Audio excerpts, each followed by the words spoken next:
This conference will now be recorded. Okay, so let me, I think I have everybody on here. So let me read the names that I see. I've got Rich Jackson, Jake, Peter Kafka, Alan Moskowitz, Carl Foreman, Les Shelderup, Jim Kay, John Appler, Ken Anderson, Dennis Correa, Len Sierra, and Paul Frieda. Have I missed anybody? Okay. So I recognize all the names except possibly Jim Kay. Jim, are you new to our group? No, it's K for Quebec. So Oh, okay. Now we know who you are. All right. Hey, Welcome back. Very nice Thank to you. have you. Thank you. It's good to be back. Good. Okay, so we don't have any new people, so let's just launch right in and see who would like some time, and we'll go from there. So, Rich Jackson, would you like any time today? Doing fine, thank you. No. Okay, Jake, how about you? Nothing for me, Rick. I would like to thank Len for making the intro video. He did a professional job as always. Anytime, brother. Thank you, I'm sir. here for you. You know, we're going to have a big problem when we come to give out our Oscars at the end of the season. You know that, don't you? When you come to do what? When we come to give out our Oscars at the end of the season, we're going to have a big problem here. Okay, Peter, yes, I know you would like to say something. And I know Alan Moskowitz would like to say something. Yes, thank you. And Carl Foreman, would you like to say something tonight? Talk about something? Yes. Okay. Les Shelderup, would you like some time tonight? Not necessary, thank you. Okay. Jim Kubat, would you like some time tonight? No, nothing to say. Just here to listen. Okay. All right. John Appler, would you like some time? I'm fine, Rick. Thanks for asking. Okay. Ken Anderson, how about you? No, everything's good. Thank you. Okay. Somebody better have some time. Otherwise, we'll be having to watch Peter do his Irish jig. Well, I can ask about radiation on my prostate if you want. Oh yeah, we can talk about that. So, all right. Dennis Correa, would you like any time?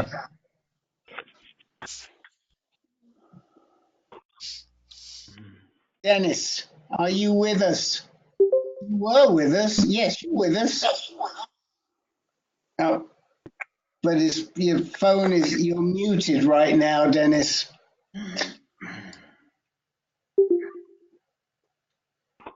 Yep. All right. We'll come back. Oh, now he's on the phone. Okay. Can we hear you? We still can't hear you that yet. Can we hear you, Dennis? I'm looking at the little icon. And we'll come back to you in a minute. We'll let you get yourself set up there. Larry Fish, would you like any time? Unfortunately, I'm okay tonight. Thank you.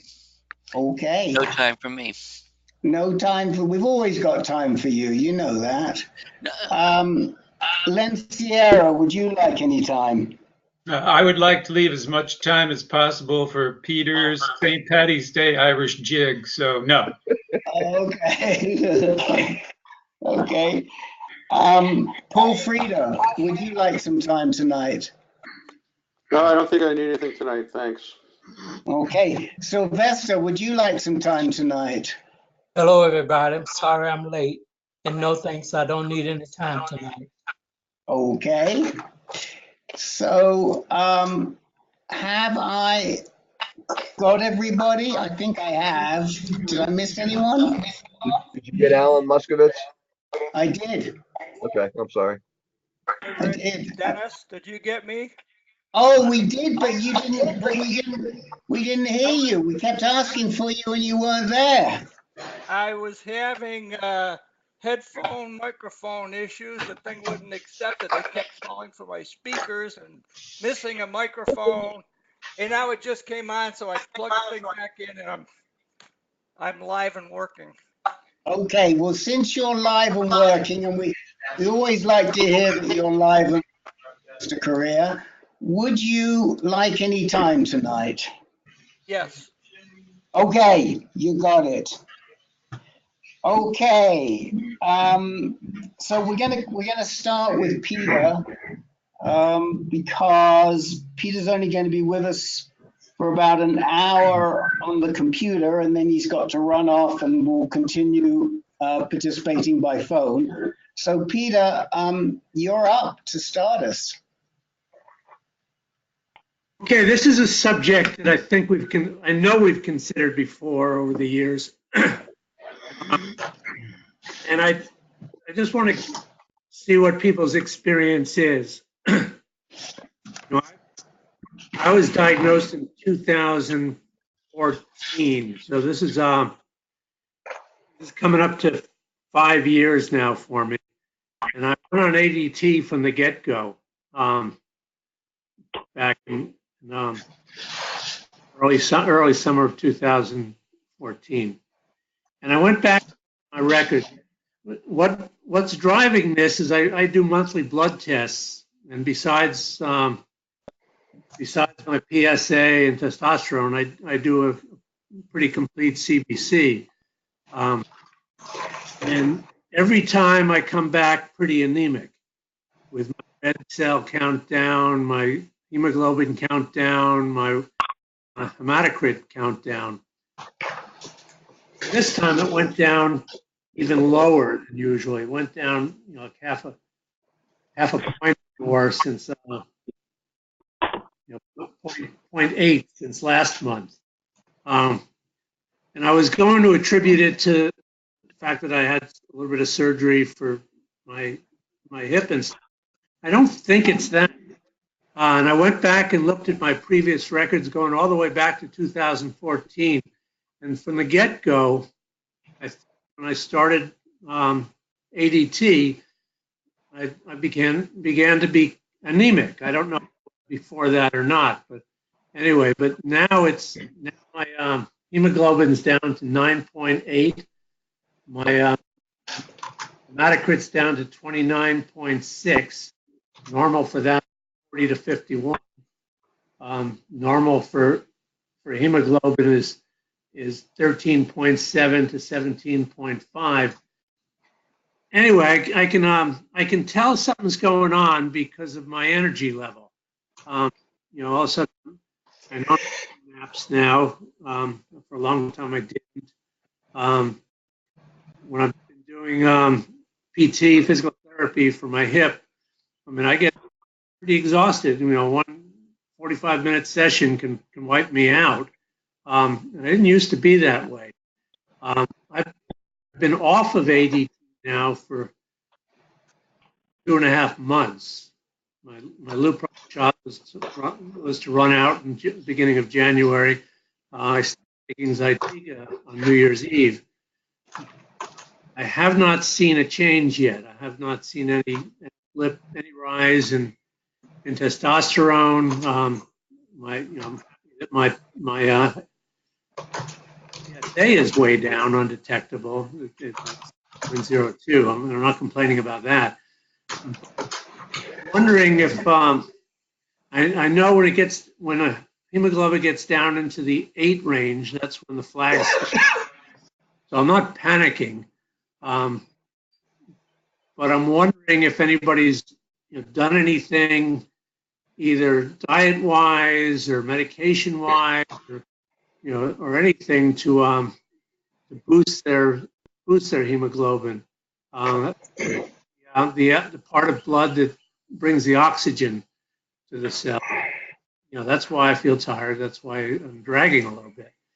So I just wanted to poll people because I know there's a bunch of us that have been on and off ADT or been on for a long time and see how it affects you guys and whether there's anything similar or whether I'm an anomaly. That's what I wanted to open up to.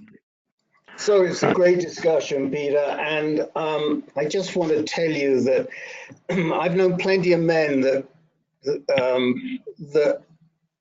got infusions when their hemoglobin dropped under 10, not under 8. It's sort of the oncologist's decision, but it's not unheard of at all, and they felt way better for it. And a lot of times it'll keep them up and above the level for quite some time. So one thing to discuss with Turner is what he thinks about the possibility of just a single unit to see if it makes you feel any better. The problem is that you're not going to see a huge improvement in your CBC until your testosterone starts to come back. Right. Because it's the lack of testosterone that's making you anemic. We know that.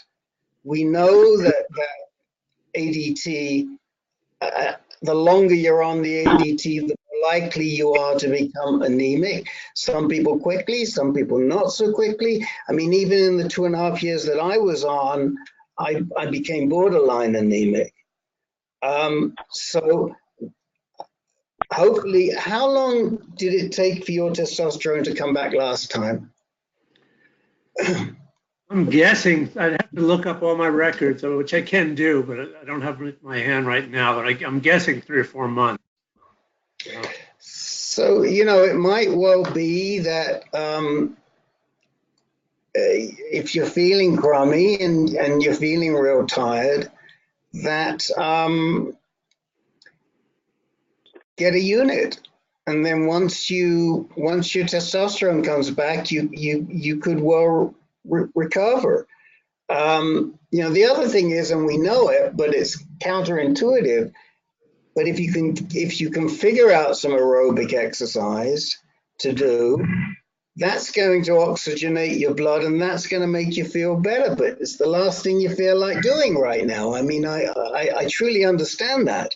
But no, actually, I think I'm not that bad. I mean, I could get back to the gym and start getting on a bicycle. I tried a bicycle at PT the other day, and I'm able to move my hip enough to do it. And that might be a good way to get my aerobics up. So I might start going to the gym and trying that. And why don't you try a recliner? Use a reclining bike. Don't use a regular bike, because that reclining bike is going to support your hip a heck of a lot more than a regular bike will. Okay. So, to get in, to start with 10, 15 minutes, build it up. And I bet you if you get to 30, 40 minutes, you're going to feel so much better in terms of getting your blood oxygenated. So those are a couple of things. Let me throw it out to... Yeah, this is Alan. Can I make a comment or a suggestion? My wife still has a blood cancer, CLL, chronic lymphocytic leukemia. Now, she had experienced a hemoglobin drop, and not necessarily even in connection with the disease. And the comment that the doctor made was, we need you to have a colonoscopy to be sure that you're not bleeding from an internal polyp. And she had, I think, a small polyp, not necessarily the cause of that. They ultimately gave her an iron infusion, and everything has been stable. And so my comment is, has your own doctor, your regular internist, commented, and perhaps there's a cause for that that's not related to anything that you already mentioned. It's just a thought. I don't know your health history, of course, but this is something that needs to be dealt with and obviously not ignored. Yeah, my oncologist does ask me, they were on it right away. As soon as they saw, he asked me if I've got any blood that shows up in my stool or my urine. And it may not. I know, I have taken stool tests in the past, but I do colonoscopies every year and a half or so. All right, good. Because I have a genetic proclivity to colorectal cancer. So Yeah. I'm kind of on top of that. Great. But I could, there's no reason not to look into it more. Yeah, no, it's just a thought. Yeah. I don't know what else would trigger that, but it's a good thought, Alan. Has anyone else like to? Has anybody got any remedies? I mean, are any of you taking iron, for example, or supplements that you found to help with your fatigue? Well, for a while, my wife did. She did take oral iron pills. Hold on a minute, Alan. I'll come back to you. Jake, go ahead. Yeah, I do take iron tablets occasionally, especially when my blood counts fluctuate. 1 month they're fine and next month they're low. So I do take vitamin D, which I believe you recommended at one time, and I also take iron. So for what it's worth, I don't think it's going to hurt you if you don't overdo it. Do you take them, Peter? I've done it in the past. I'm not taking iron right now. It might be something I think with iron. I think with iron, there are some concerns. Len, do you know much about taking iron?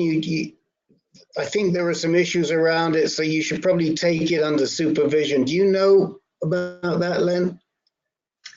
I'm not sure I know what you're referring to, Rick. But I did want to ask Peter, what was your hemoglobin before the hip surgery? Last month it was 10.6, and this month it dropped down to 9.8. That sounds to me like it was surgery related. That's a pretty big drop for a short period of time.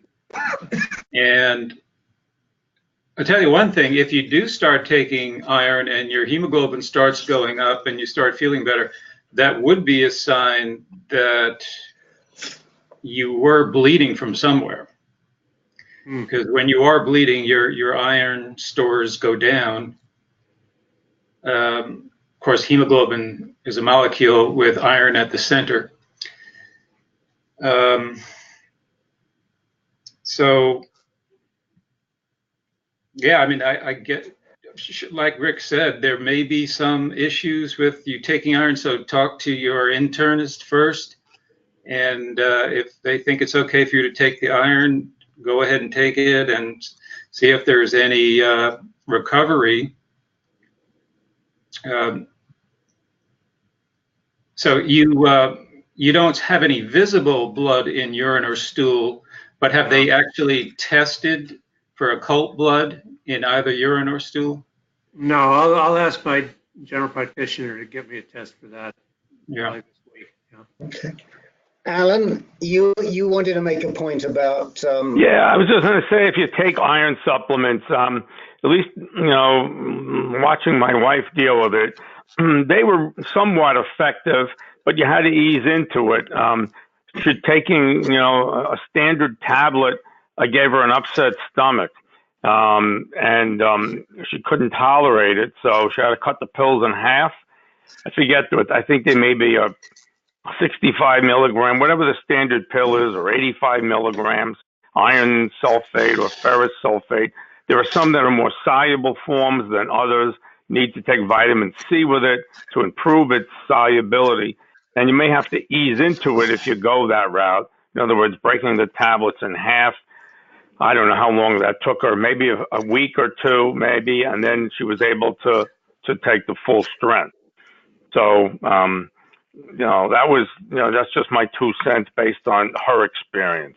some people can't tolerate it right off the bat. It can also be constipating, so you got to watch for that as well. Yeah, that was, I think, what was on my mind, that it can cause constipation issues to the iron supplements. So you just have to watch out for that. Anybody else have anything that they'd like to contribute to this discussion? What is hematocrit? I've looked it up, but I can't, it doesn't stick in my head as opposed to hemoglobin. I can help there. So your hematocrit is actually a physical measurement. When they take your blood, they put it in a centrifuge and they spin it down. And, well, this is how they used to do it years ago. And the hematocrit was the percent of packed red blood cells. You spin down a tube of blood, the plasma rises to the top, and the red cells get packed on the bottom. So, for instance, if you had a 38 hematocrit, that would represent 38% of the column of blood was packed red cells. So basically, it's a measure of your red blood cells. Okay. That's right.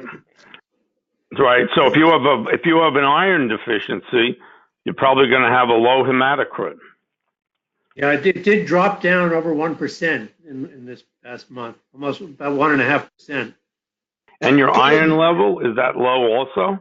Yeah, actually it dropped down 2% this past month. Yeah. Okay. What about your iron level, Peter? I'd have to go back. I'd have to go back and look. I don't know if I've been tested for iron in recent months. I'd have to go back and okay. They don't normally test for iron, I don't believe. I think anyone else like to talk about blood levels, CBCs, some mitigants that might have worked for you? Yeah, Rick? John Appler, go ahead. Yeah, just to Peter, I'd highly recommend again Dr. Savona, Michael Savona. He's an oncologist and a MD. It's first meeting with him. I spent an hour and a half with him, mostly about my blood tests. You know, and boy, I'd really love to see you at least do a consult with him.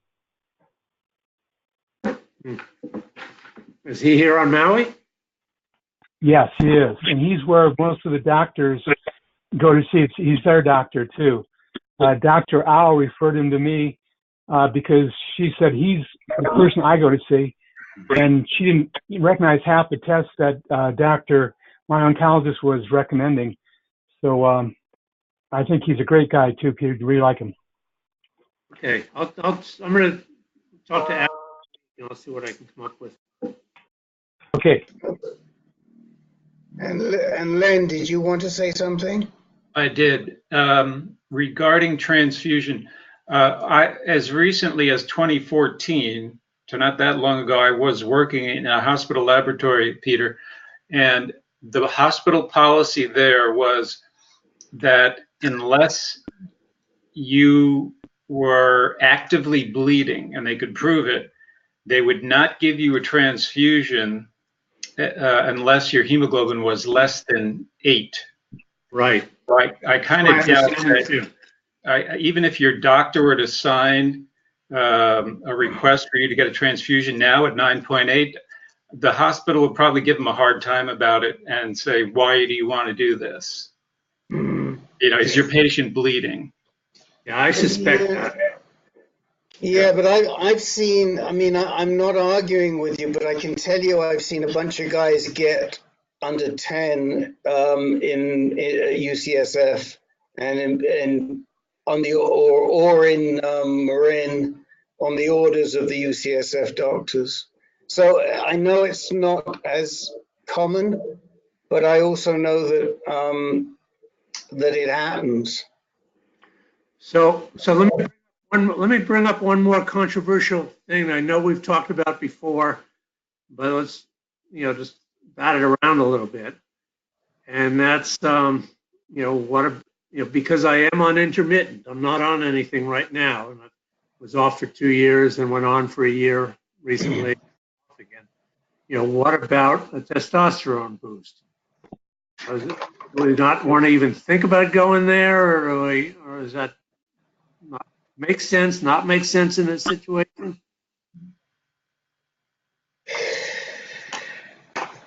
I mean, the first person I would be talking to about that would be Jeff Turner, to be honest.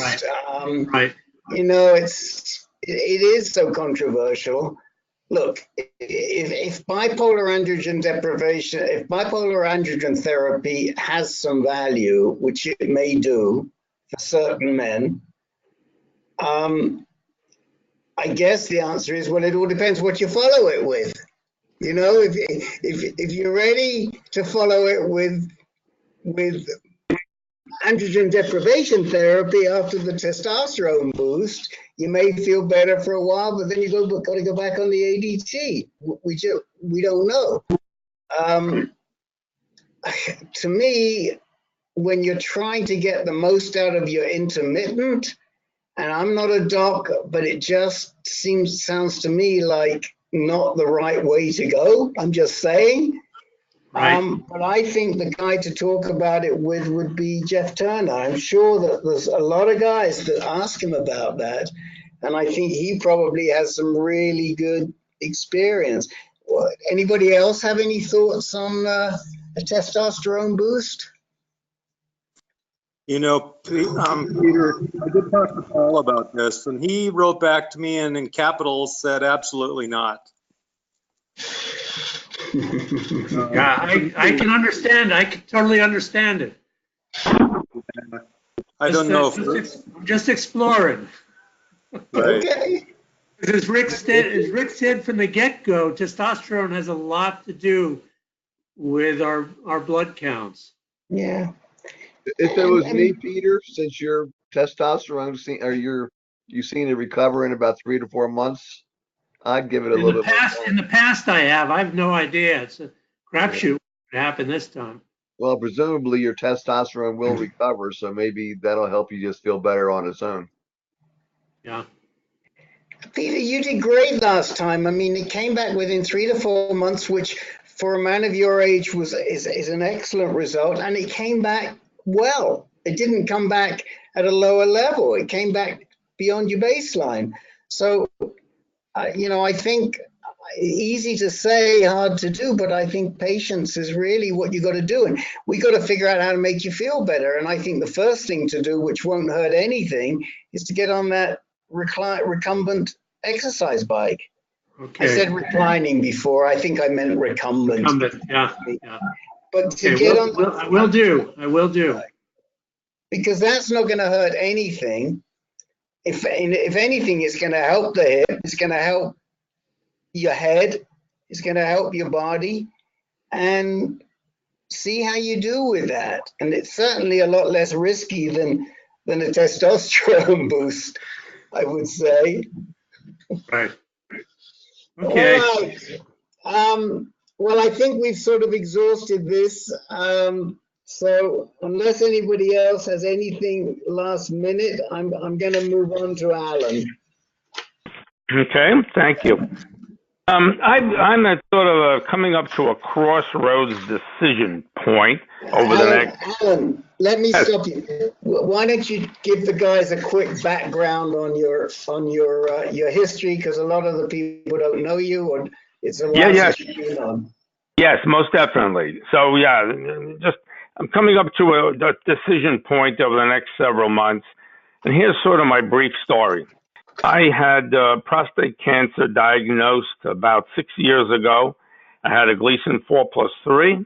Didn't have any bad pathology. Pathology was good. I had a prostatectomy 6 years ago. And a few years after that, PSA started to go up again, had radiation concurrent with 6 months of ADT. And everything was good for a little while. And then again, after 18 months or so, PSA started the upward climb back. And it was going up at a rate of 0.1 every 3 months. And that was pretty constant. And at the end of 2017, the PSA was 0.4, crept up every 3 months, and I expected zero point 0.8 last December, and it came out 0.9. So I said, okay, not a big deal. Now, I just had another reading this past week, and my PSA jumped up to 1.3. So that was a much bigger increase than I had ever experienced before. That implies, when you do some calculations, a doubling time. If you look at the last 3 data points, the doubling time is a little over 6 months. If you go with 4 data points, then it's 7.8 months. Prior to that, the doubling time was just under a year. So things have changed. Now, I did have last year, 2018, a year ago actually, I did have a one of those new PET scans done at NIH with I forget the tracer, not gallium, but one of the other radioactive tracers, while my PSA was 0.5. And they felt the instrument was good to about 0.2. And for me, I wanted to know if I had cancer cells that were visible. Fortunately, I did not have any. I had a false positive on my collarbone, but other than that, they found nothing. Now, okay, so now here I am, PSA 1.3. I have a doctor, MO at Sloan Kettering, who I feel pretty good about. But I have a couple of possible options as I go. One option that I've been planning on doing was to have this Axeman scan covered by Medicare, presumably, and have that when my PSA got close to about 2.0, which will likely be later this year. And I wanted to do that because I wanted to see where, in fact, that cancer might be. And in my own little world, if it was a particular node that could be radiated, in other words, not in the prostate bed, maybe I would do that and buy some more time before I had to go on ADT. Now, I know that that's not necessarily a accepted technique and that it may not give me longer survival, but nevertheless, for the moment, my mindset was to do that, at least prior to this last PSA reading. Another option that I can do is possibly qualify for a clinical trial on this Prostvac vaccine, which failed testing for people with advanced cancer, didn't show to do anything. It appears to be well tolerated, and I know among other institutions, Sloan Kettering is recruiting for that. And, the side effects don't appear to be too significant. And I said, well, gee, maybe that's worth a try. I still have to investigate it, but it is a potential option, I think. The third option is I could get another opinion from another doctor, either within Sloan Kettering, if it's feasible, or outside of Sloan Kettering. And I know from Rick and some others, I got some names of some top doctors, and I'll bounce those off of you all. And that was another option, to see this guy maybe before my June appointment with my guy at Sloan Kettering, or perhaps after that appointment, I'm not sure, just to see, in fact, what he would recommend. So the question is, what course of therapy should I have, and when would I pull the trigger? So that doctor, one of them is William O.H. at Mount Sinai. Another one is Scott Tagawa at Weill Cornell. A third one is Charles Drake at Columbia Presbyterian. If I could get a second opinion at Sloan Kettering without necessarily changing doctors, then I know this Dana Rathkopf seems to be another one that comes up on some lists, and she looks like she's got a good background. So those are sort of... Who are you seeing? Who's your doc at MSKCC right Yeah, now? I have a guy, his name is Yu Chen, C-H-E-N. Okay. Okay. Now, I tried at the time when I started with Sloan Kettering, maybe 2 years ago or a year and a half ago. I tried to get Morris. I tried to get Howard Scher, I think. Couldn't get these folks. They either had a very long waiting time or they weren't seeing patients who had a Gleason under 8, which in my case was a 7, 4 plus 3. Right. So, and I know people who are not necessarily thrilled with some of these top guys because they can't seem to get time with them, etc. So for the moment, I'm happy with my doctor, but then again, he's given me guidance, but he hasn't had to do anything for me, okay? Except say, here are some of your options. Let's talk about ADT.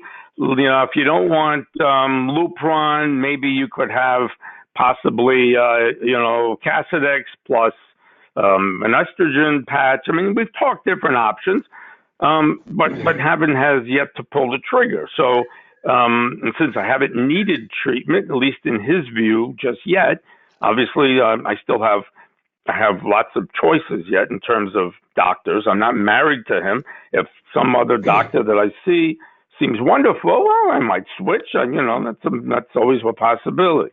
Sure. So those are my choices. I'm happy to take thoughts from everyone.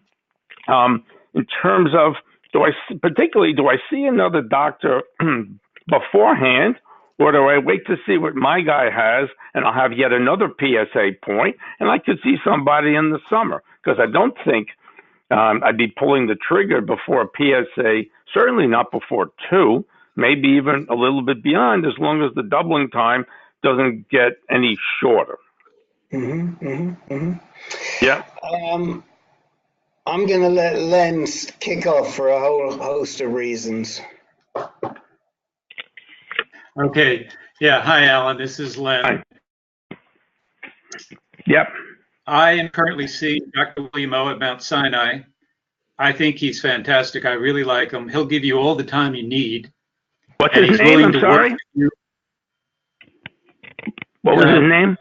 Oh, William O. O-H. Okay, yep. All right, he's the one I mentioned. Right. He believes in mutual decision making, so you might like that. I haven't personally met with Scott Tagawa or Charles Drake, but they're both excellent oncologists also. Now, regarding moving to another medical oncologist within Sloan Kettering, I can tell you they do not like that, and they strongly discourage it. They may even forbid it. They just don't like you switching oncologists within the same hospital. Yeah, so I know that. My question is, though, could I, and not that I want to switch, but are they amenable to, say, getting a second opinion from them, from someone in-house? What's your feeling on that? I don't know. I guess just ask, see what they say. The other thing is, I think you're right on target with waiting till your PSA gets to 2.0 before you have an Axumin scan. I had one done at 0.8, and it didn't provide anything definitive. So now I'm in a waiting to get into a clinical trial at Yale because the NIH has a long waiting list. Yes. And I think it's the same, I'm pretty sure it's the same radio tracer that you took. It ends in PYL. Yes, correct. Yeah. That's supposed to be the most sensitive. Yes. Okay, so, all right. So you like William O. That's good. Yeah. And I'll add another name from Mount Sinai. A guy who's a little junior to William O, but works with him in the same group. And I met him when I was in New York and was very impressed with him. His name is Bobby Liao, Liaw. Okay. He runs the clinic in Chelsea, the Mount Sinai GU clinic in Chelsea. And he works closely with, very closely with William O. So if for any reason you couldn't get to see him for a while, you might be able to get an appointment with Bobby Liao. And I thought he was excellent. I think he's smart, he's good, he's responsive, really nice guy. The interesting thing with O is that he is doing apalutamide monotherapy. So apalutamide is a recent generation anti-androgen that's made by Janssen. The commercial name is Erleada, E-R-L-E-A-D-A. Okay. And it is FDA approved for non-metastatic castrate-resistant prostate cancer, which is really not your situation because you're not on ADT. At the same time, it might be, and I have a feeling that Al Fat, who is on that, who is in doing that sort of one-man trial, I think O has two guys doing this. I think he may not have been on ADT. He might have been in a situation like yours. If you go back into our archives, you'll find the session with Al Fat, and I would recommend you listen to that. I can't remember what date it was. Maybe one of the guys will look it up and put it in. Oh, you're on the telephone. But if they look it up and put it in the chat window, we can tell you when it was. That's another possibility. Let's keep going here. Who else would like to say something to Alan? Alan, this is Peter. Yes. I was in a similar situation last year. I've had surgery. I had radiation a number of years ago. They started coming back at a low level, doubling every 7 weeks or so. I was off of ADT. I let it get to 0.5. And then I had a gallium-68 PSMA on trial at UCSF.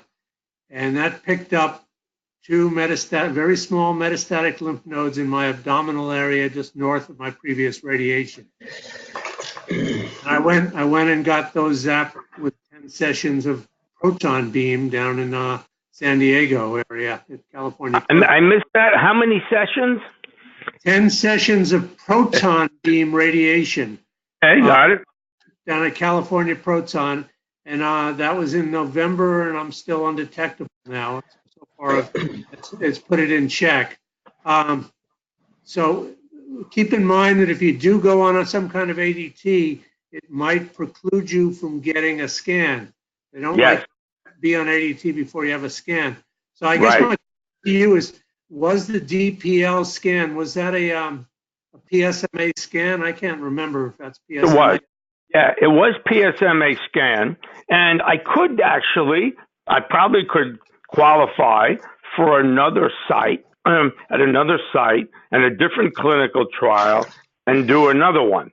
I was told that you could have a total of a maximum 2, but the NIH protocol would not allow me to have a rescan. And so I said, okay, I want to guard against the 5% or so of people whose cancer does not express enough PSMA. And so there are a few of those, which of course could be me. I don't really know. And that was the reason for then switching to Axeman. Yeah, Axeman's not the greatest scan either. I mean, it's right. Not, there's mixed reviews about it. Right.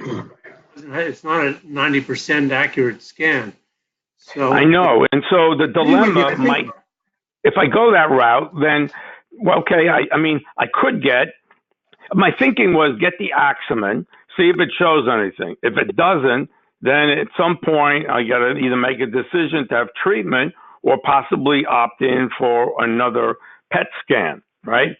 That was my thought process versus going, holding that extra PET scan in sort of my back pocket. That was that was my logic, right or wrong. I think it's a good logic because, you want to have a target. You want to know what's going on there. Yes. Yeah, I know exactly that. And, to be honest, and it may be worth sharing, I didn't have any anxiety whatsoever going into the NIH scan. I mean, I wasn't concerned about the procedure. I was trying to get my mind around what kind of result I wanted. Did I want them to find something in a lymph node, be treated? Did I want to find nothing? Right? That was my two choices. I didn't want it to be in the bone, but I wanted one or the other. And frankly, I couldn't decide what was better. My MO to find nothing. He says, it's better. He says, that means it's very, very small. On the other hand, it's not actionable.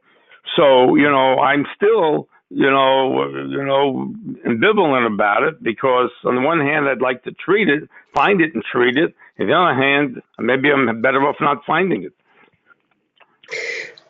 Who else would like to contribute and has faced similar situations, or maybe also wants to suggest a doc? Anyone else on the call like to chime in?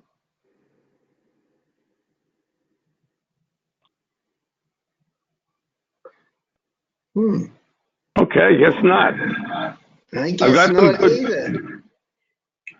Yeah, well, I mean, we've given you a fair bit to work with, but I'm surprised that we got such a silent crew today.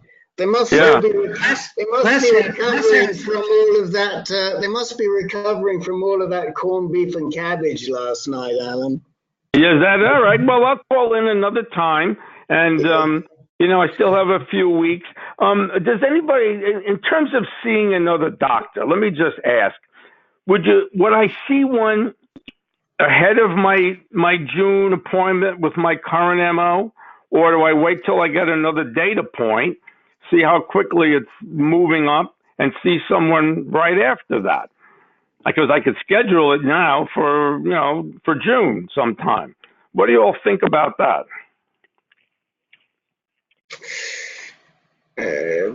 Well, first, I don't think it would hurt to schedule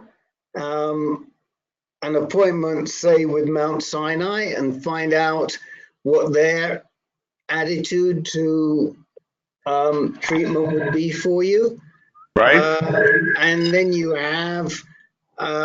do have then something in your hip pocket when you go in to see Chen again. And like you say, you're not married. Len, how easy was it for you to switch from Memorial Sloan Kettering to Mount Sinai? Easy as pie. Okay. I just told my medical oncologist that we were going to be parting the ways. I was going to find another medical oncologist, and you do it. What is he going to do? Oh, right. Yeah, I wouldn't have any qualms at all. I mean, Len, you're the boss, and so am I. So, yeah, that's easy. Yeah, interesting. And getting records out of Memorial Sloan Kettering was easy. Very easy, no problem. Okay. Yeah, I keep my own record, so they have nothing there that except maybe he has some notes, but I have all my own lab work. I do it at LabCorp. I've got whatever discs. I've got copies of that from NIH. So I don't. I keep it that way. It allows me the most flexibility. Okay. They all know each other, Rick, in that area of Manhattan with Weill Cornell and Presbyterian and MSK and Mount Sinai. All those guys know each other very well, and they cooperate. Yeah. Okay. Yeah. Good point. Thank you very much. Okay. Well, we will keep moving along. The next man up today is Carl Foreman. Hello. Hello. I thought you were Carl. I thought you might have had something to say about New York Presbyterian there. Well,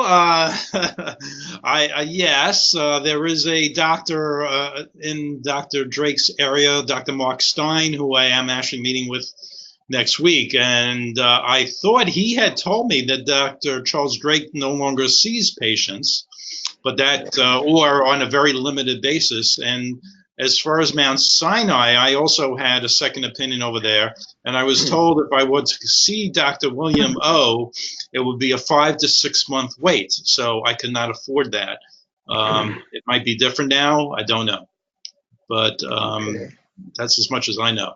So, All right. When was that? May I ask? When did you get that information? When it was 5 to 6 months? How long ago? that was in around August, September last year. Okay, great. Thanks. And Len, when did you switch across, and how long did you have to wait to see Dr. O? I switched in January of 2017, and I think I had an appointment in less than a month. Okay. Okay. All right. I'll get on the phone tomorrow. Okay, and like I say, if you cannot see him, then Bobby Liao is a really good backup for Mount Sinai too. Okay. I'll do that as well. Okay. Sorry, Carl. Back to you. Okay, so let's talk about PET scans. And I had a PET aximum scan a week ago. The results were somewhat interesting, although I don't have a real conclusion. My PSA is 0.5. So the aximum scan was recommended by my oncologist at Rutgers Cancer Institute.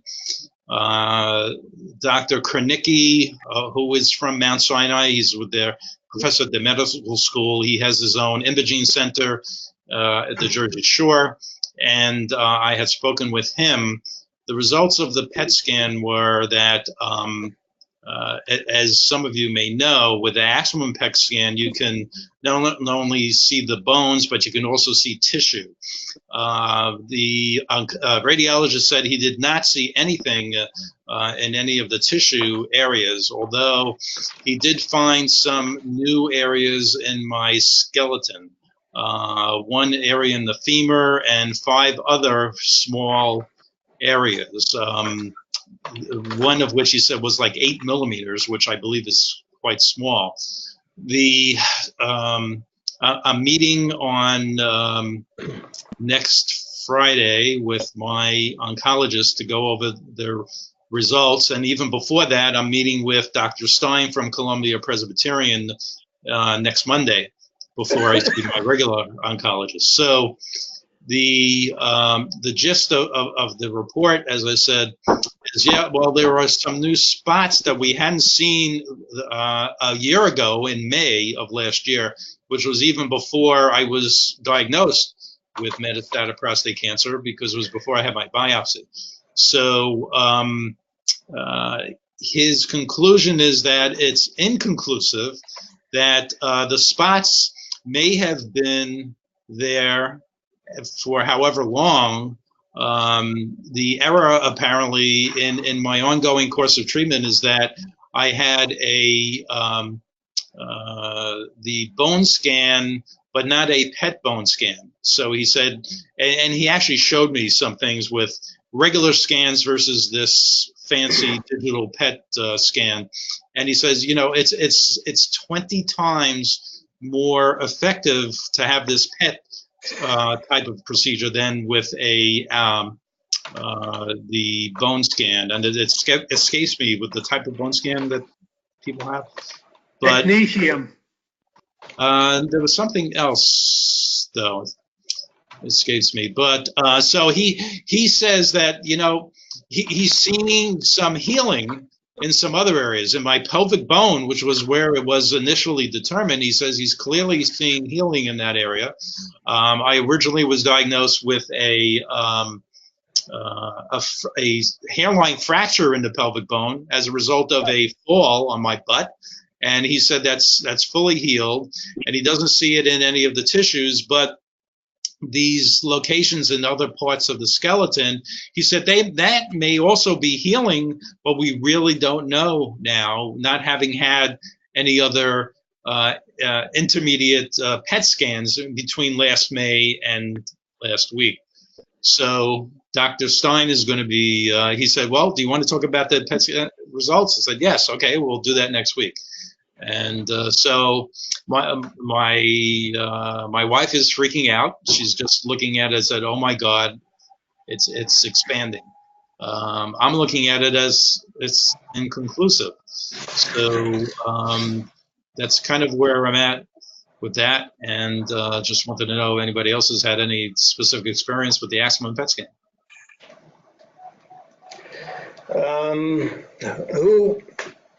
Who'd like to start off? I mean, there are guys that have done Axumins.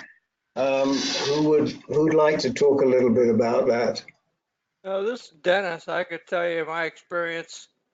I had mine after I had a progression. My PSA was going up and up, and went through the Acumen scan. And at that time, they found one in my left femur and another one in my pelvic bone. And I listened to what everybody's saying, and the things are not 100% accurate.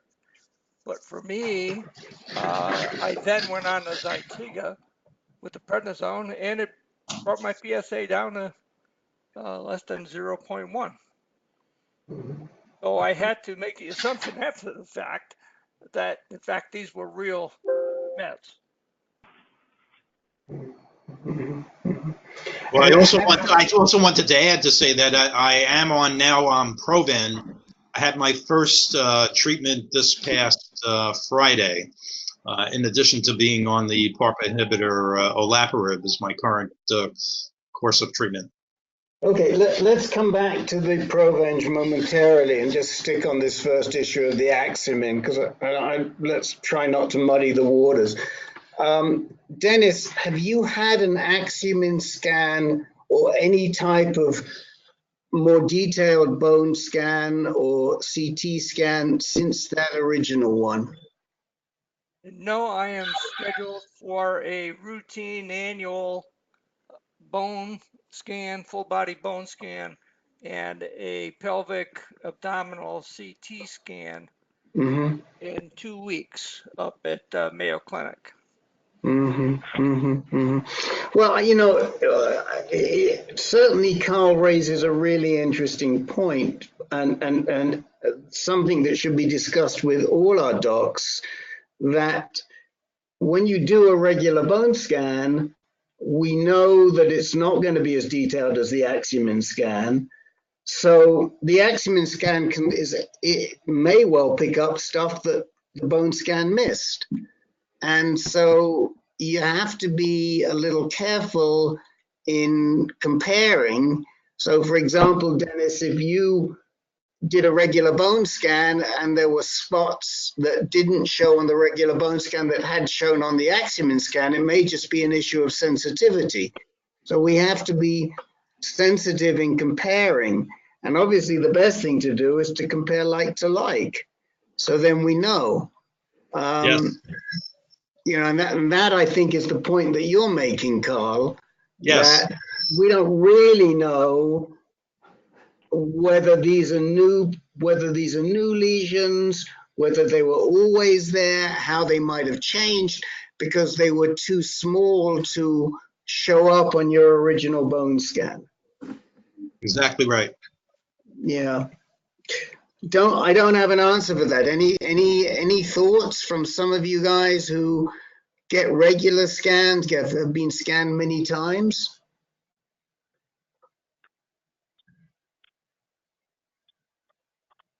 How about Larry Fish? You've been through enough.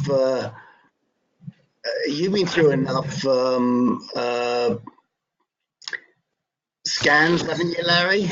Yeah, but I mean, we just keep doing the same old MRI and bone scan.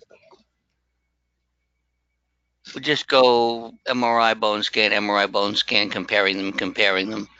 I asked the doc about, what about a more sensitive scan? She said, well, I don't see what it's going to do for you. It's like Wow. we're looking at the PSA right now, and basically it's fluctuating, back and forth, waiting for not to take action to move to Zytiga yet, because we're looking at some clinical trials, and it's nowhere near 1.0 even. It used to be like you needed to have a 2.0 to be for some of these trials. But now she said they're starting to consider 1.0, and I'm still at 0.15, 0.17, 0.19, 0.15, 0.16, 0.17, 0.16. So I'm sort of in this holding pattern, and I don't know what it is exactly that I want to do other than just stay where I am until I get to that point where I'm going to have options. Says you can't just go off and order an axiom. You can't just order an axiom scan or a PSMA or whatever. There I'd have to apply for one. There's a trial potentially. You can do one in a trial. You can pay for one. Maybe there are some places that do it, but it's not part of Sloan's regular procedures. And we go back and forth on this, and I'm okay. I just like to be in a holding pattern for eternity. Mm. Yeah, the thing is that when what would it be that I would be pushing for? Well, look, when you're comparing like to like, and basically what it's telling you is nothing has grown above the threshold. So, that is a satisfactory answer. The problem is when we don't compare like to like, we don't know if we're getting better, we're getting worse, or nothing's changed. And I think that, unfortunately, is the situation Carl finds himself in now. So, but I mean, in your situation, you're going along with the same types of scans all the time. So you're always looking at the same thing. I mean, I still, it has occurred to me, and I'm happy to, I'd like to hear what other people think on this, is if you have known metastasis, is there any point in getting a detailed scan like an Axumin or a gallium-68 or a 18F-PYL, not a situation like LENS, for example, where we don't quite know where the metastasis is, it's nodal, there's nothing clear, but more a situation where you have that much metastatic cancer that you don't need to establish where else it might be. I mean, what are your thoughts on that? Well, Rick, I think it's helpful to know how extensive the metastases are. So you know the deal with is it oligometastatic or not? Meaning, do you have 5 or fewer bone lesions? In which case, they will consider treating you with spot radiation, usually SBRT.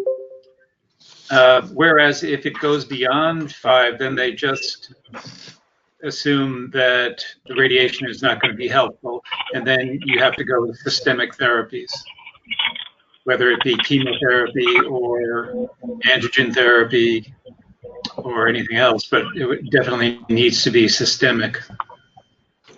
So let me rephrase my question. What if we know that you're not oligometastatic? What if we know that you've got extensive mets? Yeah, then you just start treating systemic disease and then do periodic scans just to see if it's working. So in other words, what you're saying is if you know that you've got extensive disease, it may not make a huge amount of sense to bother with an Axumin scan or a more detailed scan because you know it's there. Or do you think otherwise? Originally when I was diagnosed, they only do a biopsy of the prostate and then a biopsy of the hip, where was my initial issue, and then the bone scan shows a Christmas tree, but no one knows exactly what that means by itself. You start taking docetaxel or Lupron, and then your PSA goes down, and your scan shows that it says, the hip lesion is resolved, and the PSA is is down at the 0.15. Well, it's down lower. It's come up to the 0.15, 0.17. So I said, well, so now I forgot what I asked her. I mentioned this once before. It's like I asked her, so am I castrated? I forgot what the question was. It was very interesting because there were a couple of questions, and one of them was, so now that there's nothing evident that we can prove, does that mean that I'm now could be reclassified from stage 4 metastatic to oligometastatic? She said, well, not really. Once you get classified out of oligo, you don't really go, no one has ever really go back to being classified metastatic. But what would be the point of, since it looks like it spread and I hadn't had any shoulder biopsy or spine biopsy or L3, L4 or whatever, looked like it was some hot spot potentially.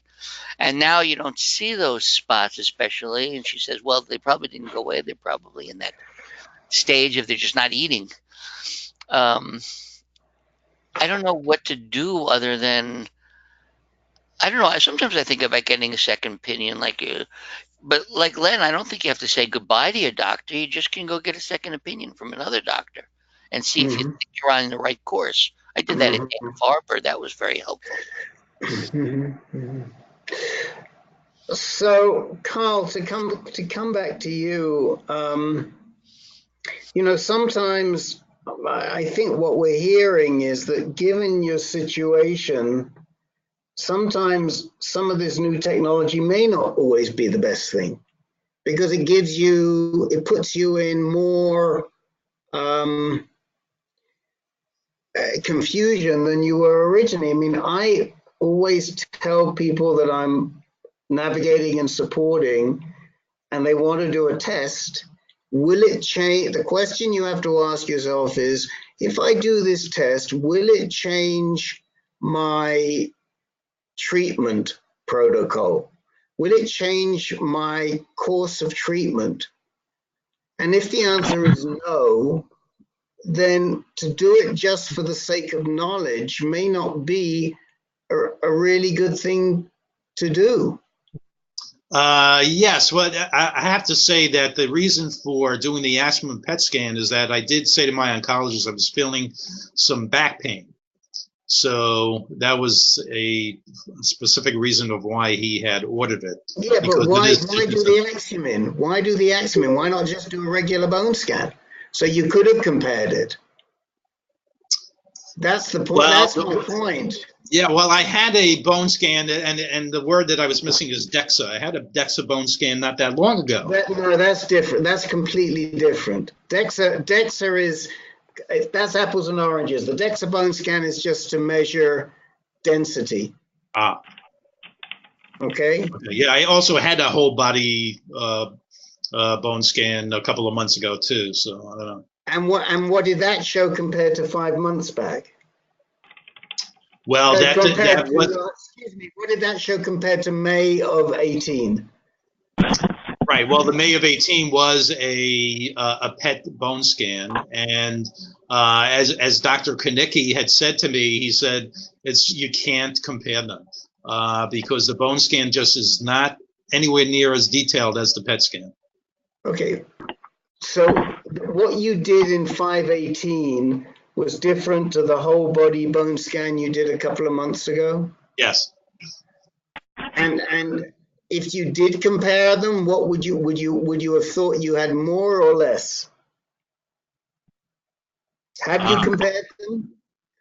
Well, the radiologist, Dr. Kranicki, did, and he says it's like reading something through a smoky glass with the bone scan versus a high definition microscope with the PET scan. I understand, but so he couldn't draw any conclusions looking at your PET scan in May of 18 versus your whole body bone scan 2 months ago? Correct, and I did provide him with the CDs, and he had them all. Yeah. Okay. Well, I would suggest you. I mean, there you could get them reread because I think there are doctors that would give you conclusions from that. I'm just saying. I mean, sometimes these doctors want to push their own technology, and I think you can probably compare them. The value I can't tell you, but I think that it's not. You can't turn around and say, well, yeah, they're just not comparable. They might be comparable. The results might not be as good as if you did both. But, the problem is these doctors that you're seeing in New Jersey, they're the ones that are really at fault, in my opinion, because they're giving you a PET scan CT, and then they're giving you a regular CT, and then they're giving you an Acumen CT, and then they're saying, well, we can't really compare these. And the problem is you, as the patient, you don't know where you are. Whereas if you go to somebody like Larry's still getting the same thing every time. It may not be as detailed as what you're seeing, but at least he knows. He's got the comparison. Now, the fact is that if they did a scan right now, they did an Acumen scan, would it have changed the course of what they were doing versus if they would have done a regular scan? And my guess is it wouldn't, because you're being treated with a PARP and with bicalutamide. That's not going to change. So the only thing they're really looking for is, are there any spots where they could do spot radiation? And that they can see with a regular bone scan. So, I come back to really, I guess I would have to say, pointing a finger at the doctors, because they're confusing you by giving you too many different types of scans. And that's exactly the same opinion of the radiologist, yes. The radiologist who has done the PET scan review. Yeah, I just want to mention to Alan Moskowitz, and then give a shout out to Jake, that the Alida monotherapy session when Al Fat talked to us was on September the 17th of last year. Okay, good. I'll look that up. And he did talk to us subsequent to that also, Rick. Yes. He came back. I don't know what date that was. Yeah, he did come back and talk to us some more. He came back in December. In December. December? In December. Can I go back to the scan issues after this? Yes, please, go ahead. I'm curious, like, what are the protocol? What is the, since PET scans cost more, and what does it take in order to get regular PET scans or regular Acumen scans every 6 months or a year? Or is that something that you only do in a certain case? Is that something you can just repeat a few times? Okay, so let's regular PET scans and regular PET scans and regular Acumen scans are not really the same thing.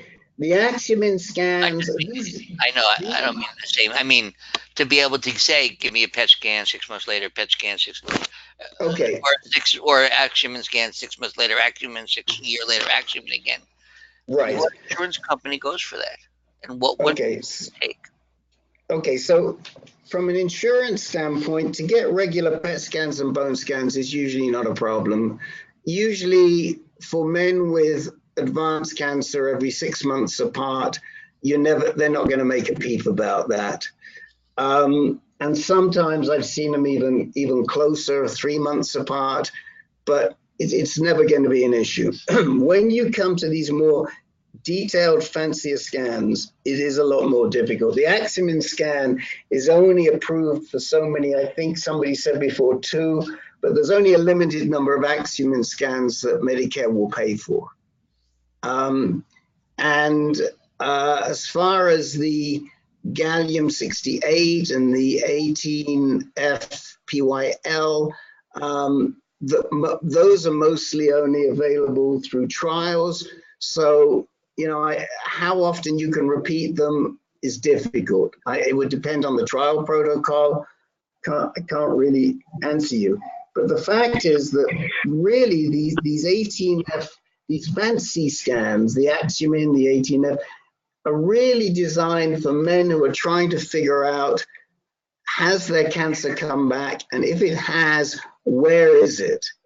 Or men who may have been on ADT or other treatment for a while, even after primary treatment, then they've gone off and then it's recurrent and they want to find out exactly where that cancer is, maybe to do some spot radiation. Len, would you like to comment on that? I agree with what you said, Rick. I can only add that Dr. O told me that Medicare will only pay for one Axumin scan per year. Okay. That was his opinion, or he thought it was a fact. I don't know that it is, but that's what he told me. But other than that, yeah, I agree with everything you just said. Okay. Just for information, so for a while my PSA started to go up kind of rapidly, and even the doubling time I went into like 0.2, 0.4, 0.6, over the course of just 3 or 6 months, it started to rapidly go up. And my doc said, okay, now we're going to switch to 3 month scans and monthly PSAs. And then I also stopped taking Casodex, and it seemed that was the charger for the PSA to jump up, and it went back down into this fluctuating 0.15, 0.7 range. And so we stopped those 3 month scans, and now we're at yearly scans temporarily, or maybe 6 month, depending on the PSA. So that was kind of an interesting process I went through of getting the PSA going up rapidly and everybody getting, gearing up for something much more serious. And then when the Casodex stopped, it just like as Jake had said, you get this drop off, and you don't know how long it lasts. Right. So we went back to 6 months and then a 1 year scan. Right, but the thing is, you're always doing the same scan, right? And you stick with the 6 month for a while. You feel comfortable with it.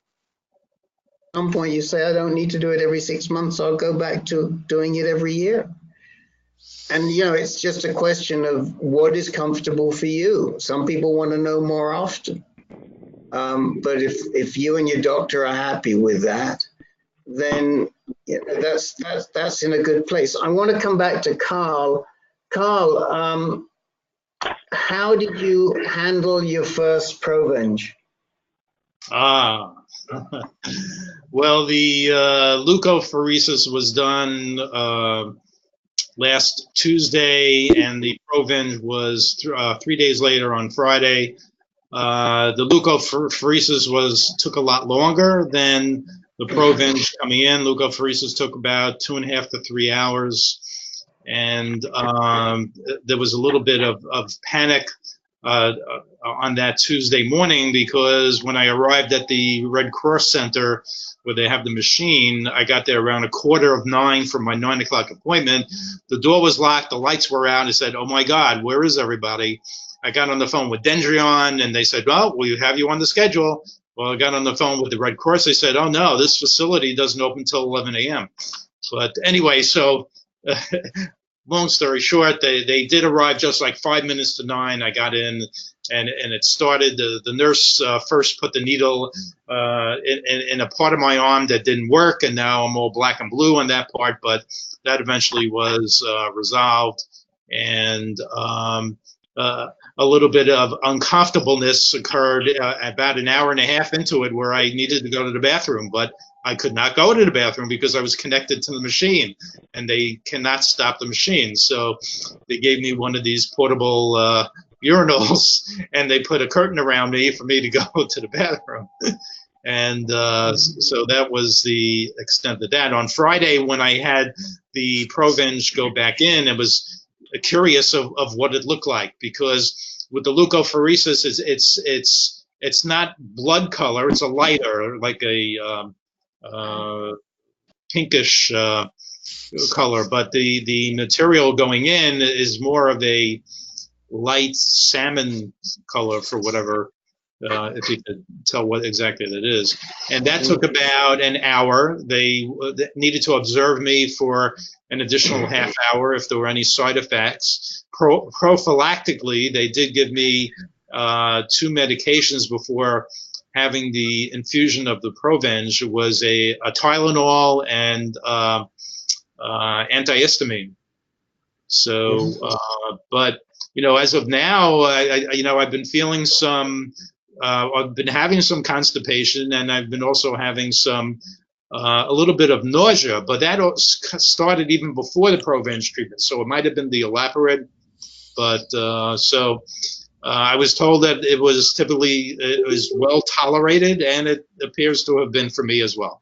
So this is the first of 3 treatments, and that'll happen over the next several weeks. Okay. So by and large, pretty much normal, would you say? Yeah, I mean, it's interesting how regimented the process has to be, because when the courier showed up on Tuesday around noon, which was just about a half hour before I was finished, and he was ready to take it to the airport, they had to get it to a plane by 2 p.m., just within 2 hours at LaGuardia, a Delta plane that went over to Atlanta. And then the Provenge was waiting for me. Apparently it arrived at 5 a.m. Friday morning for me to have it. And there was an expiration date and time on that package. And it said it had to be infused in my body by 11:30 that morning. Yeah. And where did they put it back in? At New Jersey Cancer Institute? Yes. Yeah. Okay. Well, I'm not sure we've given you too much satisfaction on your scanning issues, but we certainly batted it around enough, and I think you probably got a pretty good feel for the subject matter. The Provenge we've talked about, and I think most likely the side effects that you're experiencing are related to the olaparib, would be my guess, because it's a pretty strong drug. One side effect that several of the people I know that have taken olaparib are faced with is that it does depress their blood counts. So you want to be watching your blood count as you're taking this. Make sure you keep an eye on your CBCs whilst you're taking it. Your doc should know that, but it's not uncommon. In fact, Ron Silverio, God rest his soul, Susan's husband, had to stop the olaparib because of blood count issues. Okay. Thank you. So we have 2 people on the telephone. One is Peter, I'm sure. Peter, just speak up so we know. Yes, I'm on the phone. I'm on the phone. We got you. And somebody else is on the telephone too. Who is that? I'm on Alan Moskowitz. No, somebody joined us recently on the telephone. I don't know. There's a lot of interference. I don't know. No. Well, it's fine. I only saw one caller, Rick, and I said it was Peter, I assume. No, I had put Peter on when he first came in. The Peter K, I assume, is somebody we don't know, but that's fine. Don't worry about it. Oh, okay. I got you. Okay.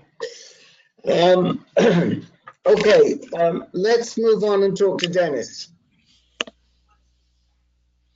As soon as I can unmute here. Okay. Okay. I already gave you part of the information. I'm going in for the way they called it, just a follow-up annual bone scan, being I've been on that the Lupron and Zytiga and so forth. But one of the other things that's kind of transpired in the interim period, the last visit I had with Dr. Singh about 6 months ago, he suggested that I go for an echocardiogram. And subsequent to that, I began to feel periodic heart skipping. And don't know if that was, I mean, there was no really adverse effect, but I just get this little funny feeling in my chest once in a while. And then, you know, my wife came over and got her stethoscope and put it on. She, yeah, it goes thump, thump, thump, thump, thump, thump, thump, you know, it stops and it goes. So I don't know if it's anything really serious, but so anyhow, I did contact a cardiologist here in Tucson and told him both reasons why I was there. Number one, the skipping, and I needed to get an echocardiogram. So he did gave me an EKG right off the bat, no problems with that. And then he took some blood, sent me to the lab for some blood work. One was a basic metabolic panel, and the other one was a B-type natriuretic peptide, something or other. And the reason for that one was because I was getting some ankle swelling around my ankles. I was retaining fluid. And this test is apparently to determine whether or not this is a thing that's you're retaining fluid throughout the body, not just, you know, in my ankles and my extremities and so forth. And so the results of those things came back okay without any problem. The other thing he ordered for me was a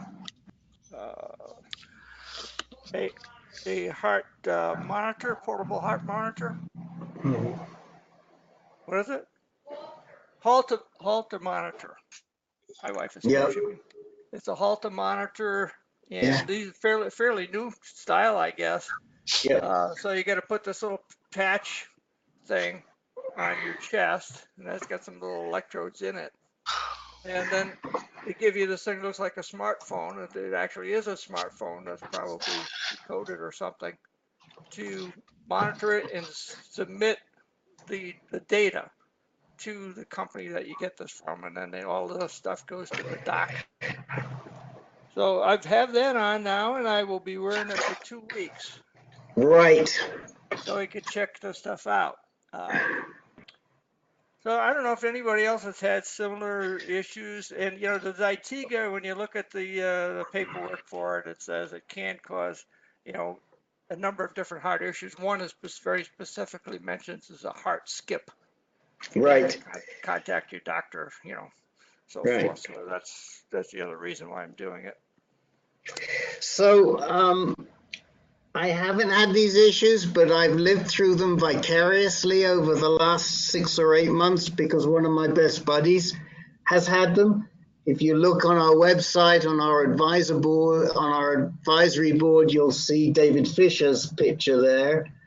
And Dave just had the cauterization procedure where they go in through a catheter and they cauterize the certain spots in the heart chambers that they feel might be causing electrical issues. And that, which is what he had. They clearly diagnosed him. He had one previous exam where they clearly diagnosed that he had electrical issues with his heart. And, you know, he's told me several times that there's just like a strange feeling.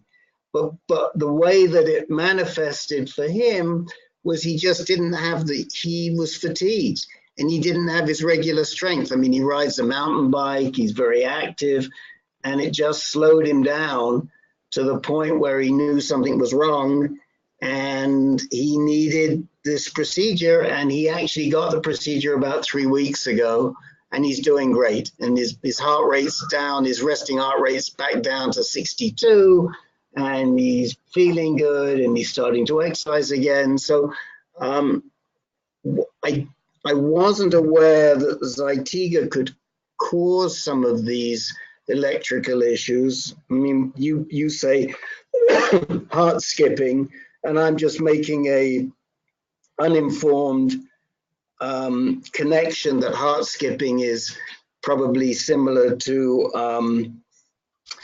the electrical issues. But I can tell you that if that's what it is, it's fairly easily resolvable if they can diagnose it. Anybody else? It's not fibrillation. It isn't fibrillation. Okay. It is not fibrillation. So they ruled that out? Yeah. Yeah, it's just a skip. It's different. Okay.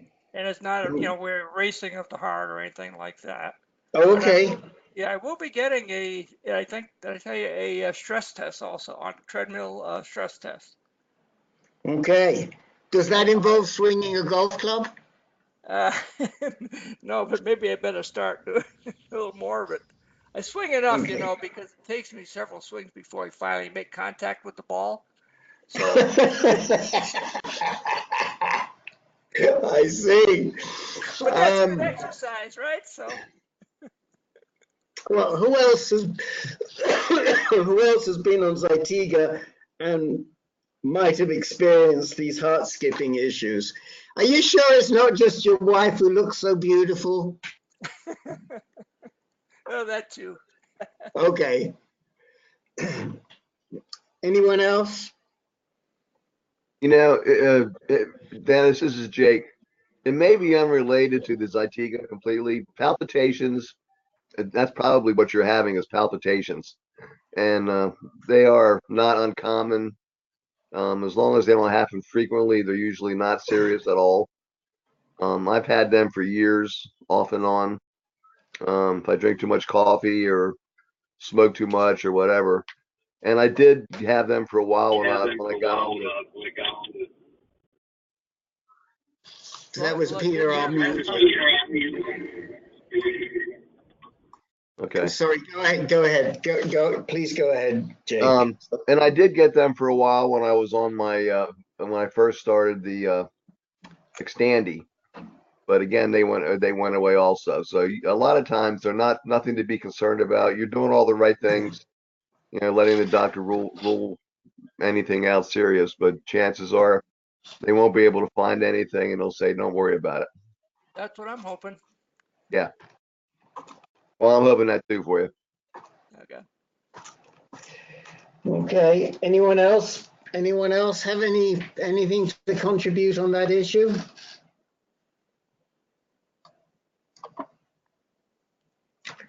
Oh, Jesus. It's like getting blood out of a stone from you guys tonight. Okay. Well, we don't know what else to tell you, but what we would like to hear is what the doctors tell you, and we all hope that it won't be anything too serious. Yeah, that's I'm pretty confident everything should go pretty smoothly. My PSA is still holding steady there. I don't expect any big deal out of the scans. Yeah, it also don't drive that Cayenne more than 90 miles an hour either whilst your heart's in this condition, okay? Oh, you should have told me that before. It's a Cayman, by the way. A Cayman S. Oh, Cayman, sorry. Sorry. I did drive it this weekend. We were 360 miles or so out to Organ Pipe. Oh, wow. For a club run, we drove out there, stayed overnight, kind of okay. stuff out there, but kept it under 100. Okay. It is a very pretty car, folks. I have seen it. A very, very pretty car. Okay. Ken Anderson, are you with us? Yep, I'm still here. Good. Now, what was it you said you might like to talk about? Well, I'm kind of opening the box again about scans, the PET scan. Are you sure you want to go? Yep, go ahead. We didn't hear from you when we talked about it last time, so I think you should talk about it this time. All right. Well, first of all, the scans for like a PET scan doesn't recommend anything more than once every 16 months because of the radioactive isotope that they inject. He said he wanted them every 6 to 8 months for sure. He never gets into the what or who needs how much, or, but he said 18 months is going to be his threshold. So, and I had a PET scan in mid-December. And the reason for the PET scan is just to kind of see how the last 2 years have fared. Originally, I had a bone scan and an MRI, and there were 7 suspicious called METs on my skeletal structure, 2 which were the unknown, 5 which they said could be contributed to bone METs. Had the PET scan, none of those showed up. Being on 80, they're just not. My PSA had risen to 1.0. The bone MET show on the PET scan, but what did show was an area within my prostate. And for those that don't know, I had my prostate radiated in late 2017 versus having it removed. I think it's called removing cancer. And, of course, there was an area within my prostate in the PET scan that showed up as active. Tomorrow, scheduled with my renal oncologist, Ray Lucas, to see if I can go back in and mediate that area that's active. I haven't got a reply from Paul yet in regards to whether or not he thinks it's a good idea or not. So I was going to kind of ask this group and see what they thought. So you're cutting in and out just a little bit, but tomorrow you have an appointment for just a regular CAT scan, is that right? No, a radial oncologist. Radiation oncologist, Richard. Right. Oh, tomorrow you have an appointment with a radiation oncologist to discuss what? To radiate the area that showed up in December on my PET scan. Oh, I see. Okay. Okay. And that area was in your prostate? Correct. God, you got to wonder how come when they radiated your prostate the first time they left something there. That is it. No, is it? You know, I do have that answer, and I'm gonna push, Jerry Lucas on it. And he said because it was too close to my rectum. I don't know that that's the area that showed up. It's possible. I'm gonna take my scan with me when I go see him tomorrow, and he can look and compare his notes and see whether or not it is. Okay. Okay. So, so are you asking us, do we think it makes sense to do additional radiation? I'm asking that question. My medical oncologist, he said I couldn't do it. And I said, well, why the hell not? Why can't I? You can radiate as many times as you want. Right. And again, sorry to keep making you repeating, but you're sort of cutting in and out a little bit. What does Paul Korn say about additional radiation? I just put the question, so I don't know. So you haven't heard back from Paul Korn, because that to me is the sort of the truth. I mean, he's the guy that I would rely on. But what do other people on the call think about going back in, doing a little more radiation? Any thoughts? Yeah. Yeah, Ken, I believe the reason they're hesitant to go back with radiation is because they're fearful of increased collateral damage. Usually when you are radiated in the prostate and pelvic region, you're getting what they consider to be the maximum dose in the hope that it will eradicate whatever may be there.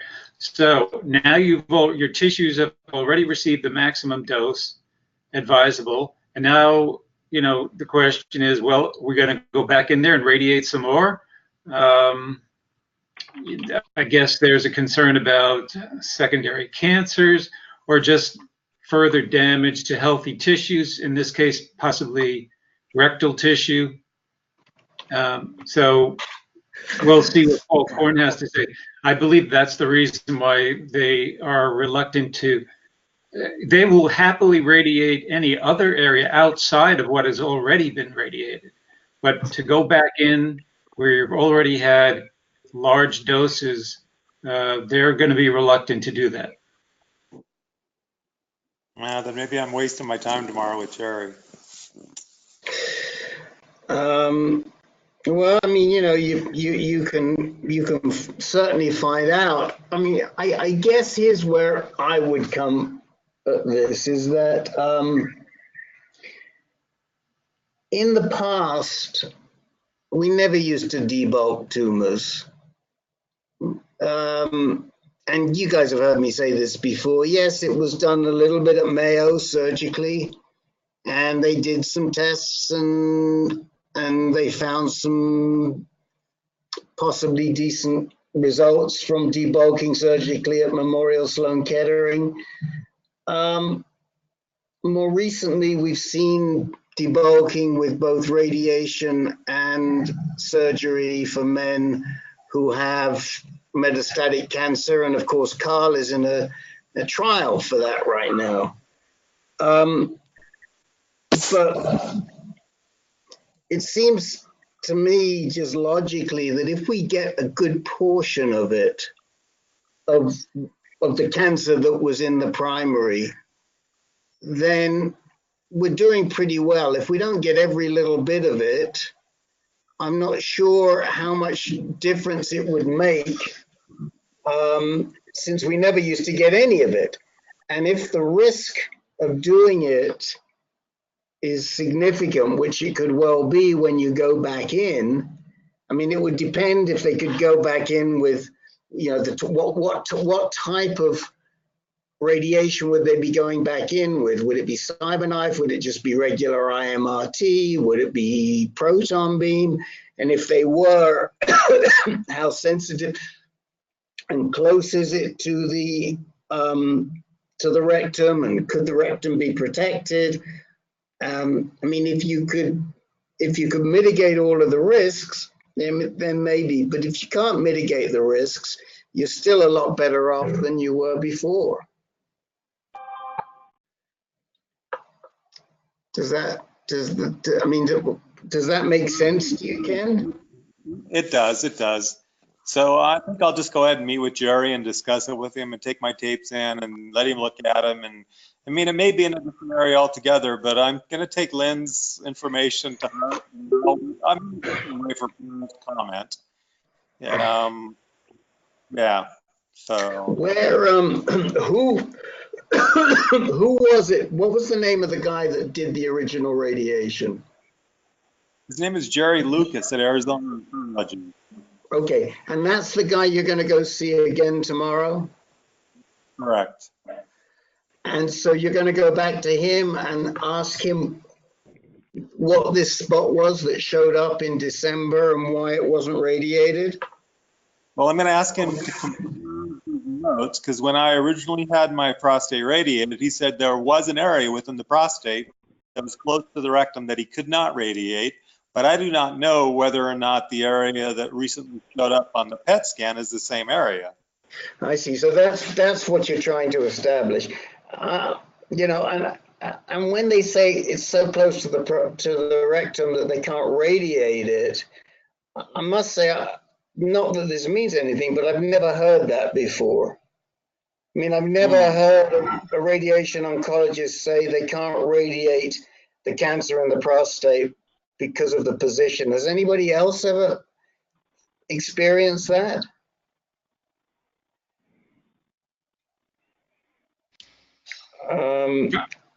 How large was your prostate, Ken? That's a question I don't know the answer to. I mean, I guess, Rick, if he had an enlarged prostate, it may have been pressing up against the rectum. Yeah, yeah. But you never had BPH issues before. You've never had any urinary issues, have you, Ken? No, never. So I No. didn't start the radiation until like maybe 7 months after being on ADT and after chemo. I started it kind of towards the end of the first year. So I can't imagine that my prostate was very large at that time. And that was the Right. reason, is to make sure everything shrunk in size. Yeah. I don't know. I don't know either, but I would push. I would push Lucas, and if he says to you, "Well, it was too close to the rectum," I'd ask him to show you exactly what's going on there, and especially since it's likely that your prostate was pretty small, ask him how big the prostate was. A normal size prostate is 40 cc's. So if it's, mine was pretty small, 20 something, 23 or 24. Aggressive cancer is correlated with smaller prostates. I don't know that there's a reason, but aggressive cancer and smaller prostates do go together. I mean, there are some theories on that too, but I'm just mentioning that. So, if you're going to go see him tomorrow, don't let him pull the wool over your eyes because he's trying to. No, he won't. Okay. What about space orb, a situation like that to protect the? Yeah. He's not the kind of guy to just make a buck. Okay, but Dennis's point is, well, what if they use space ore to protect the rectum? Would you be a candidate? No, I know, but I understand in regards to introducing radiation to the same area has me a little concerned. I'm going to definitely wait for Paul's input, but I'll ask Jerry the same.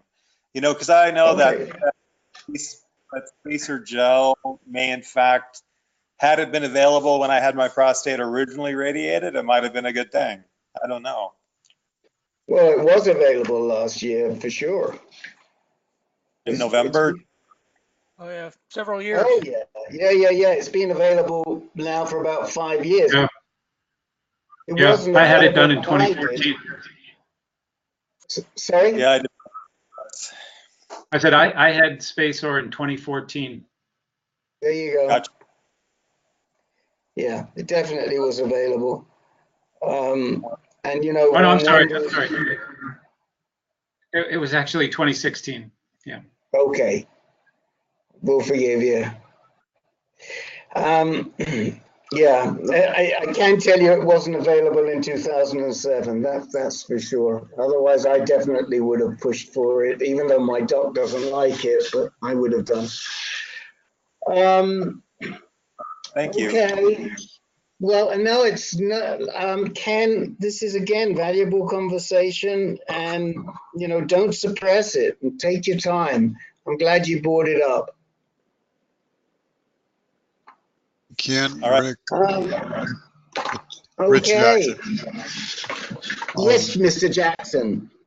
On radiating the human body, you get into what they refer to as full body burden.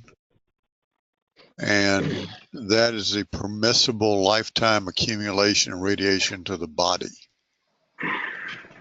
You're selectively radiating certain parts and you're hitting it basically with the max allowed. I used to be a nuclear engineer for the Navy.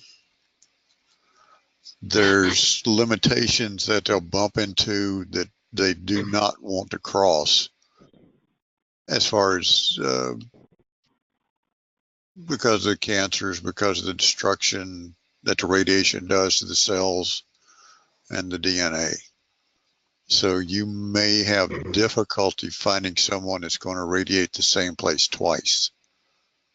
As has been mentioned, if you can give them a new target, they'll be happy to pull the trigger. But hitting the prostate again, that may be a hard sell for a doctor. Yeah, thank you. Thank you, thank you, thank you. Okay, Mr. Jackson, this Navy history is new to some of us. Let me ask you a question. You were not in Vietnam, were you? No, I wasn't. Or on a boat that was close to Vietnam?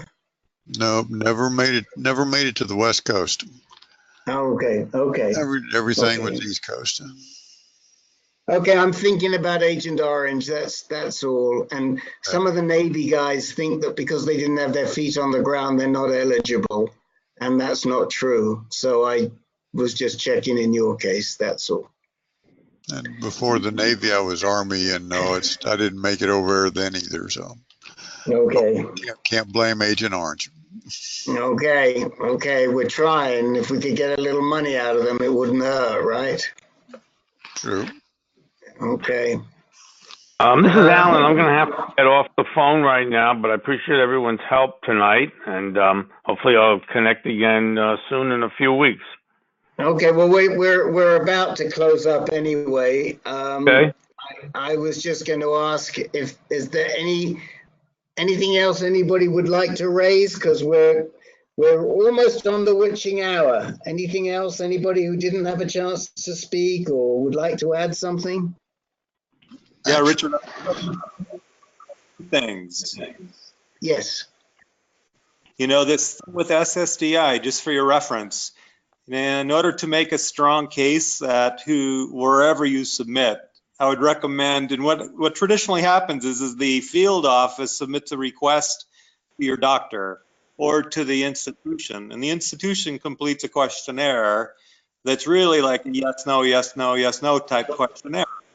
I strongly encourage you to advise people to have their doctor complete a letter stating your condition and submit that along with your original application and appeal, because they, being the whoever orchestrates it, doesn't go that extra mile, you know. Okay. So, thank you. That's good. That's good advice. So get a personal reference. Now, I do know that when you fill out the forms, they ask you for all your doctor's information, and they're supposed to go talk to those doctors, but who knows if they do, and I think they do one of them. Say that again, Ken?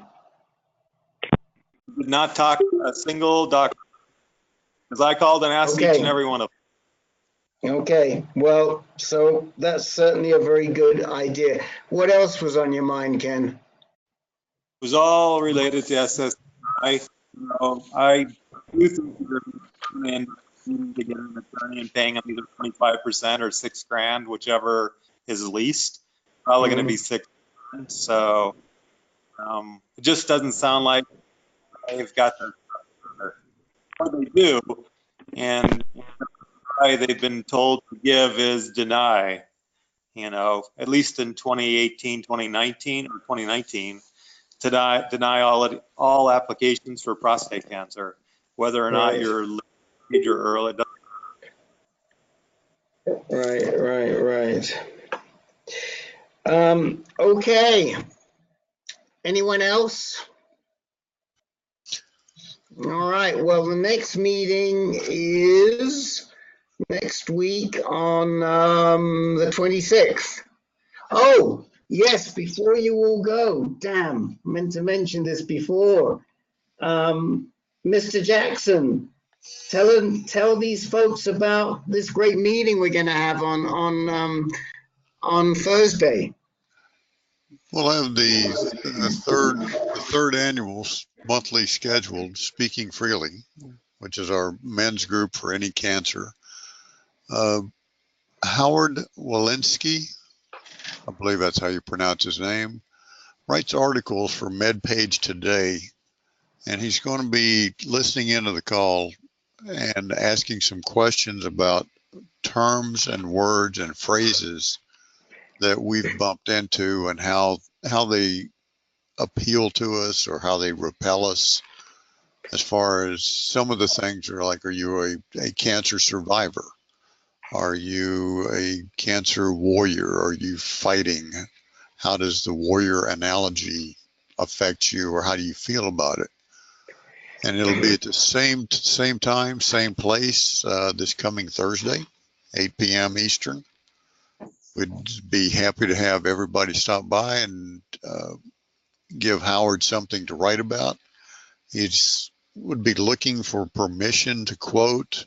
At the very least, he'll be taking the sentiments that we have and writing them up for articles for MedPage Today, and possibly the Chicago Tribune. Does he write for that? Yeah, he writes all Sometimes. over it. Yeah, and he can make it all anonymous as well. So don't feel like you. But this all came up because he started asking me about certain terms, caregivers and survivors, and he has active surveillance. He's on active surveillance, and he doesn't feel like he qualifies as a survivor. And I said, you know, this language of cancer is tricky. And I thought that our call on Thursday, Speaking Freely, would be a great place to talk about the language of cancer. So that's what we're going to do. And then, of course, tomorrow night, we have our caregivers call, for which all caregivers are very, very welcome. So that's what's going on for ANCAN this week. All right, I will say good night, and we'll speak to you maybe this week and certainly next week, next Tuesday. Good night, everybody. Good night. Good night, everybody. Thanks, Rick. Thanks, Len.